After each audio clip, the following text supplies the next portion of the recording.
असं आहे की त्यांचा जी काही मागणी होती मराठा समाजाला आरक्षण द्या, तर ते आरक्षण दिलं गेलेलं आहे.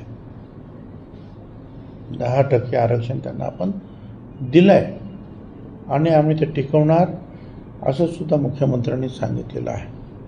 त्यामुळे तो खरं म्हणजे प्रश्न संपलेला आहे. कशासाठी हा आग्रह बाकीचा आहे हे कळण्याच्या पलीकडे आहे. बाकीच्या ज्या काही गोष्टी आहेत त्या जर आपण विचार केला,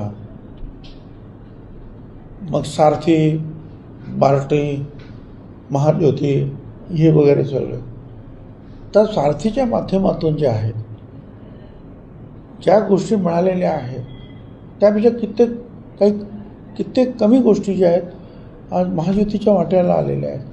म्हणून मी मंत्रिमंडळात नेहमी सांगत असतो, हे आहे की ओबीसीचा संख्या ओबीसीची मोठी आहे, तरी मी हेच सांगतो की निदान समान वागणूक द्या सारथी, बार्टी आणि जे काय असतील सगळ्यांना. कारण विद्यार्थ्यांना कळत नाही की हे पैसे कोण देतं, काय देते.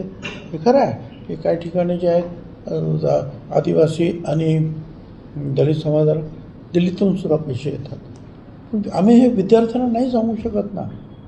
विद्यार्थ्यांना एवढंच माहिती आहे की